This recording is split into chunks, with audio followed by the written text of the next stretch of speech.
नमस्कार दोस्तों, मैं हूं सागर और आप सभी का बहुत बहुत स्वागत है इस वीडियो में। आज के अपने इस वीडियो का जो टॉपिक है वो है ओपन इंटरेस्ट के बारे में कि आखिर ओपन इंटरेस्ट क्या होता है, किस तरीके से ये काम करता है और आप सभी को ओपन इंटरेस्ट को किस तरीके से समझना चाहिए। आपको पता है हमारे यहाँ पे इक्विटी मार्केट में काम होता है, साथ ही साथ फ्यूचर एंड ऑप्शन मार्केट में भी काम होता है। तो ओपन इंटरेस्ट का जो रियल मतलब होता है वो सीधा सीधा एफ&ओ मार्केट से होता है, ना कि आपके कैश मार्केट से। जब कभी भी आप कैश मार्केट में काम करते हैं वहां पे डिलीवरी परसेंटेज को महत्व दिया जाता है, यानी कि टोटल जितने भी शेयर्स वहां पे ट्रेड होते हैं दिन भर में, तो उसमें से कितनी परसेंट डिलीवरी जो है वहां पे उठाई गई, यानी कि इन्वेस्टर्स कितना माल जो है वहां से अपने घर लेके गए हैं और कितना उस दिन में ट्रेड होके छूट गया। तो मैक्सिमम आपने देखा होगा कि किसी स्टॉक में 30%, 40%, 50% की डिलीवरी उठती है। लेकिन वहीं जब हम बात करते हैं ओपन इंटरेस्ट की, तो ये सीधा सीधा आ जाता है आपका फ्यूचर एंड ऑप्शन मार्केट में कि किस तरीके से ओपन इंटरेस्ट वहां पे ऐड हो रहा है। अब ओपन इंटरेस्ट का सीधा सीधा आप नाम से मतलब समझ सकते हैं। ओपन इंटरेस्ट मतलब वो इंटरेस्ट जो कि अभी ओपन है। तो ओपन इंटरेस्ट आखिर बनता कैसे? ओपन इंटरेस्ट सबसे पहले जो बनता है वो बनता है किसी भी बायर और सेलर के किसी भी पर्टिकुलर कॉन्ट्रैक्ट को बाय और सेल करने से। मान लेते हैं कि कोई एक बायर है और एक सेलर है, और एक बायर ने बाय ऑर्डर लगाया और दूसरे सेलर ने एक सेल ऑर्डर लगाया, और दोनों ने एक ऑर्डर पे एक ही भाव पे जब वो सौदे किए तो दो लोग ने वहां पे ट्रेड किया, लेकिन जो ओपन इंटरेस्ट वहां पे क्रिएट होता है वो एक होता है, क्योंकि उन्होंने सौदा क्रिएट किया। एक ने बाई का सौदा खड़ा किया है, दूसरे ने सेल का सौदा खड़ा किया है, और दोनों की पोजीशन अभी ओपन है, लेकिन वो सौदा एक कॉन्ट्रैक्ट का किया गया, यानी एक ने खरीदा है दूसरे ने बेचा है, तो वहां पे टोटल ओपन इंटरेस्ट एक माना जाएगा। और जब भी वो लोग वापस में एक दूसरे से सौदा काट लेंगे, जिन्होंने बाई किया था उसने सेल कर दिया, जिसने सेल किया उसने बाई कर लिया, वो ओपन इंटरेस्ट उस वक्त वहां पे कट जाएगा। और वहां पे जो भी प्रॉफिट या लॉस होगा, तो जिसने जिस भाव पे खरीदा और बेचा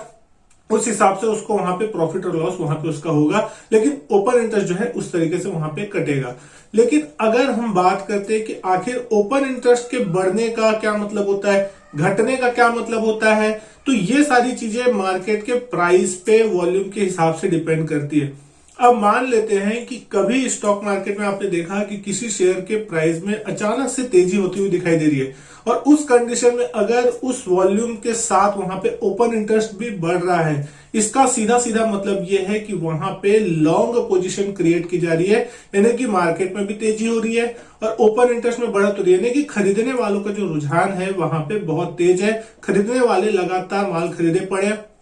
तो वहां पे तेजी की पोजीशन बन रही है, तो मार्केट का जो सेंटिमेंट और या मोमेंटम माना जाएगा उसको वहां पे बुलिश माना जाएगा। लेकिन वहीं अगर आप देखेंगे कि मार्केट में गिरावट हो रही है और उसी वक्त आपका जो ओपन इंटरेस्ट है फिर भी बढ़ रहा है, तो उसका क्या मतलब माना जाएगा? तो मार्केट में अगर गिरावट बढ़ रही है और ओपन इंटरेस्ट बढ़ रहा है, इसका मतलब यह है कि सेलिंग करने वाले जो है वो मार्केट में आपके हावी होते हुए दिखाई दे रहे हैं, यानी कि हर एक लोएस्ट पॉइंट के आसपास जहां पे भी कोई सपोर्ट लेवल टूटता हुआ दिख रहा है वहां पे नए सेलर्स जो है वो जुड़ते हुए दिखाई दे रहे हैं, और उसके बाद जो आपका ओपन इंटरेस्ट है वो उस कंडीशन में बढ़ता हुआ दिख रहा है, यानी कि मार्केट में सेल पोजीशन क्रिएट हो रही है। मार्केट का जो ट्रेंड है उसको बेरिश माना जाएगा उस कंडीशन में, यानी कि आगे चल के मार्केट में हो सकता है कोई नेगेटिव न्यूज आने वाली होगी या उसको मार्केट डिस्काउंट करने की कोशिश करा, इसलिए लोग वहां पे शॉर्ट की पोजीशन जो है वो बना रहे हैं। लेकिन वहीं अगर आगे हम बात करते हैं कि अगर मार्केट में तेजी हो रही है लेकिन ओपन इंटरेस्ट घट रहा है, तो उसका क्या मतलब होगा?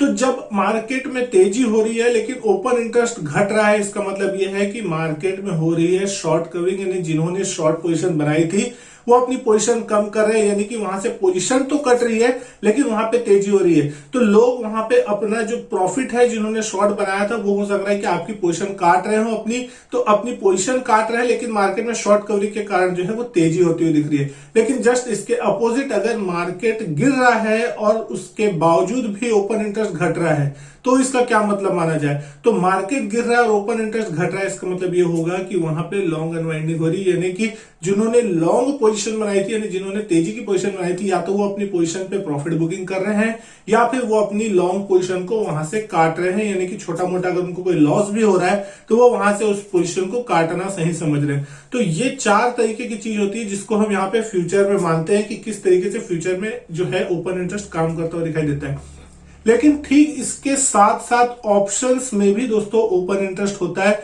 जिसको समझना आपके लिए बहुत इंपॉर्टेंट है।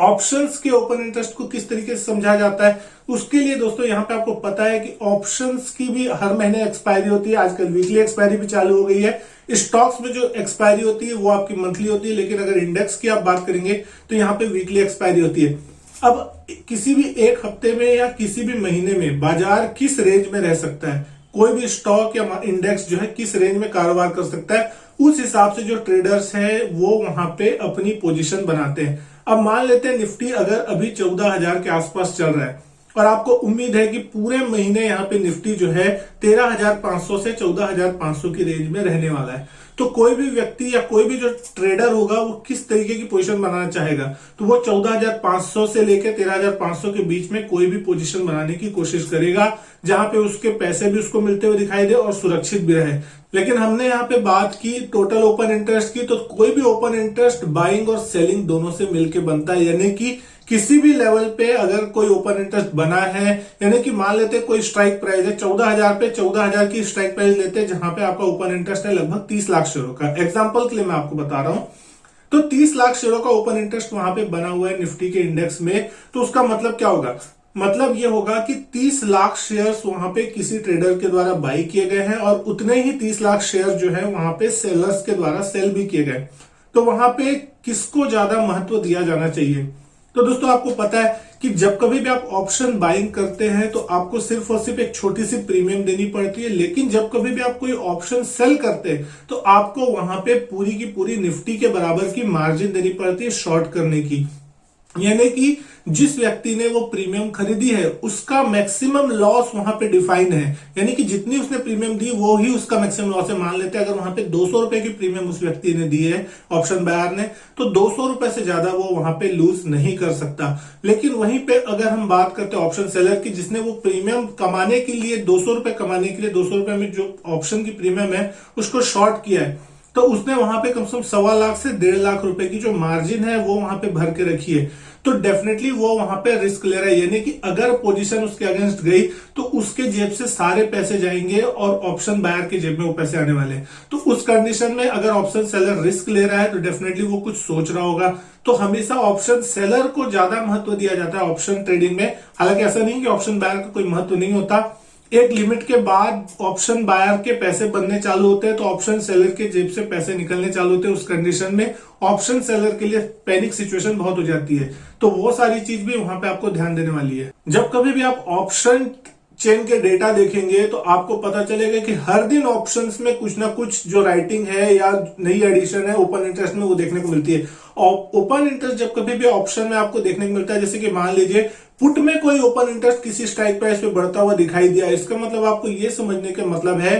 कि किसी ने वहां पे पुट राइटिंग की है। ज्यादातर पुट राइटर्स यानी कि पुट सेलर्स को ही हम वहां पे तवज्जो देते हैं, तो पुट राइटिंग की यानी कि उन्होंने वहां पे तेजी की पोजीशन बनाई है और वहां पे ओपन इंटरेस्ट बढ़ा है। इसका मतलब ये है कि वहां पे जिन्होंने वहां पे पुट राइट किए हैं वो मान के चल रहे कि वो लेवल वहां से टूटने वाला इतनी आसानी से नहीं है, और उस कंडीशन में वो वहां पे वो पूरी जो प्रीमियम जितनी उन्होंने बेची है वो उनकी जेब में आती हुई दिखाई देगी। ठीक उसी तरीके से जब आप कॉल में कोई ओपन इंटरेस्ट जुड़ता हुआ देखते हैं तो कॉल में ओपन इंटरेस्ट का सीधा सीधा मतलब ये होता है कि कॉल राइटर्स जो कोई भी है वहां पे वो ये समझ रहे हैं कि वहां पे उनकी जितनी पोजीशन जुड़ती हुई दिखाई दे रही है तो मार्केट उस लेवल को पार नहीं करेगा और जितनी प्रीमियम उन्होंने कॉल में बेची है वो वहां पे उनके जेब में आती हुई दिखाई देगी। लेकिन जब कभी भी मार्केट में दोस्तों मार्केट उस लेवल को पार कर जाता है जिसकी उम्मीद कॉल राइटर्स या पुट राइटर्स नहीं करते, उसके बाद उनकी पोजीशन में वहां पे अनवाइंडिंग देखने को मिलती है, यानी कि वो पोजीशन उनकी जो होती है लॉस में आ जाती है। यानी कि किसी ने कॉल राइट किया है और ये सोच रहा है कि वो लेवल पार नहीं होगा, लेकिन अचानक किसी भी न्यूज के दम पे या मार्केट में कभी कोई अच्छी खासी तेजी आ जाए किसी पॉजिटिव सेंटीमेंट के दम पे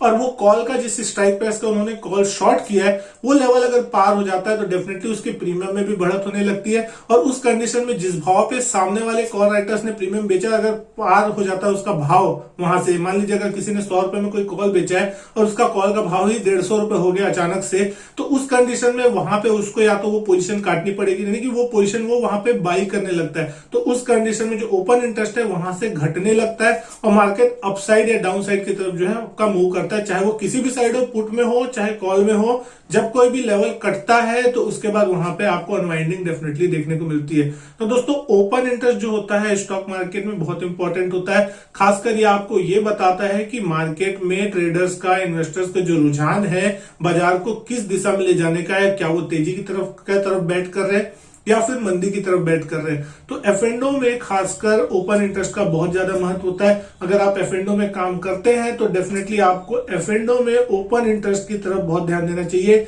ओपन इंटरेस्ट से आपको कम से कम ये अंदाजा तो जरूर हो जाएगा कि मार्केट में किस तरीके की पोजीशन जो है वो यहाँ पे ट्रेडर्स बना रहे हैं, ताकि आपको भी आसानी हो अपनी पोजीशन को सेटल करने में और किन लेवल्स के नीचे आपको अपनी पोजीशन काटनी है और कहां पे आपको प्रॉफिट बुक करना है, ये भी आपको उस हिसाब से आपको अंदाजा हो तो दिखाई देगा।